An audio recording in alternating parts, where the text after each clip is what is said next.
In this video, I want to talk about 10 cards, one from each two-color combination that will draw you multiple cards over the course of a Commander game that costs less than $1. These cards will draw you multiple cards and keep your synergy moving throughout the game. The first card I want to talk about in the Azorius color pair is the Council of Four, a legendary creature human noble that says, whenever a player draws their second card during their turn, you draw a card. Whenever a player casts their second spell during their turn, you create a 2/2 white knight creature token, and it's a 0/8. This is from the Commander Legends Battle for Baldur's Gate, and your opponents are naturally going to be drawing multiple cards over their turns. Just like you want to draw multiple cards over the course of the game, your opponents are going to be planning on doing the same thing. Whether they have creatures that enter the battlefield and draw a card, that's a second card each turn. They have something that triggers whenever you cast an artifact spell, or cast an instant spell, or a sorcery spell, or copy a spell. Magecraft. They're going to be drawing extra cards, and you can dig into that piggy bank and take your fair share of cards. Just as this Council of Four, there are 4 commander players. I always found that a little ironic. This card is very cheap and can come into play and be a strong thing in play. It blocks your opponent's things very well. It gives you additional little creatures whenever they cast their second spell and draws you multiple cards over the course of the game. Next up, I have Tatiova Benthic Druid. It is a Simic card, 3 and a green and a blue, a legendary creature Merfolk Druid with landfall. Whenever a land you control enters, you gain 1 life and draw a card. Landfall triggers do not only belong in landfall decks. This drawing you a card every turn, and if you happen to play Evolving Wilds or Terramorphic Expanse or a more expensive fetch land, this can draw you a second card every turn that you make a land drop. And in your Simic decks, you're also going to be playing cards like Rampant Growth that put additional lands into play. This does not just need to be in an Omnath landfall shell. You just play lands over the course of the game, and they can refill your hand. All of a sudden, you draw that forest off the top of your deck. It's not a dud. You're going to get another card.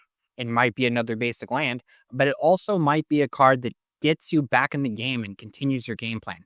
This has been reprinted a ton of times and is a very budget card for drawing multiple cards over the course of the game. Next up, I have Jori Yen N, Ruin Diver, 1 a blue and a red for a legendary creature Merfolk Wizard. Whenever you cast your second spell each turn, draw a card. It's a 2/3 from Oath of the Gatewatch. In games of Commander, you are casting more than 1 spell or you are falling behind. As soon as you get to turn 7 and you have 7 lands in play, you're probably casting a 4-drop and a 3-drop. And in your instance and sorcery blue-red decks, you're probably casting multiple cantrips, a lightning bolt, and having the mana up for a divination. And this can just keep your hand getting refilled. Next up, I have a Gruul card, a Cage Brawler, a red and a green for a legendary creature human warrior. During your turn, it has Indestructible. Whenever it attacks you and defending player each draw a card, then discard a card. Put 2+1/+1 counters on it if you discarded the card with the highest mana value among those cards or tied for the highest. Now, this card is not drawing you extra cards, but it is giving you extra card draw triggers and more selection. In your Gruul decks, you're probably also going to be discarding the bigger creatures. There are giant dinosaurs in Gruul and other 8/8 beasts that cost 6, 7, 8, 9 mana. And being able to put +1/+1 counters on this thing is going to be really easy, especially when you compare it to the deck you're playing against. If you're playing against humans, they might all have all 2s and 3 drops. And so this can just play into that game.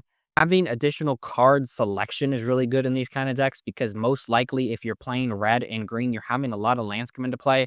And if you continue to draw lands, they might be duds, and this can just give you more selection in a color pairing that doesn't usually have selection. Next up for Golgari, I have Moldervine Reclamation. For 3, a black and a green. It's an enchantment. Whenever a creature you control dies, you gain 1 life and draw a card.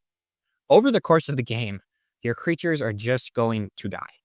Whether they are attacking and get blocked, or they're blocking while you're being attacked, you can sacrifice them. They are going to get hit by death spells. They're going to get hit by board wipes. They're going to get hit by removal. Being able to incur additional value off all of those things, especially in a sacrifice deck, will bring you a lot of card draw and generate a ton of advantage for you. And this is a cheap enchantment you can put in those black and green decks that take advantage of the synergies in those decks and draw you additional cards. Next up, I have from Warhammer 40k, the commander set, Sister Repentia. It's a creature human warrior with martyrdom. When this creature dies, you gain 2 life and draw 2 cards. Your white and black decks, you have plenty of reanimation and recursion effects. This is a 5/1. It comes into play. Let's say you reanimated it, you throw a skull clamp on it, and it dies. You gain 2 life and draw 4 cards. That's a huge amount of value for 5 mana plus 1 for the equip from the Skull Clamp. And if you have ways to sacrifice this or bounce this, there's plenty of ways to bounce things in Orzhov. This is going to incur a lot of value over the course of the game for you, especially in those Reanimator builds, and it's super cheap. Next up, I have 2 cards. Really, it's the Secret Layer drop that you see on the right and the Universes Beyond version, which is in green and white. It's a legendary creature, human monk. It has reach. Cadius has hexproof unless it's attacking. Whenever a creature you control with reach attacks, untap it, and it can't be blocked by creatures with greater power this combat. All of that is flavor text for what we care about. We care about whenever one or more creatures you control deal combat damage to a player, draw a card. That gives you the possibility of dealing combat damage to 3 opponents in Commander and drawing 3 extra cards each combat. That's a lot of card draw in your token decks. If you just attack all of your opponents with 4 1/1s and they only have 3 blockers and you just get 1 point of damage, and you just do 3 cards, which is a huge amount of advantage in your token-based decks. And plus, this plays well in other decks that just have random accidental synergy with reach. But again, all of that is flavor text.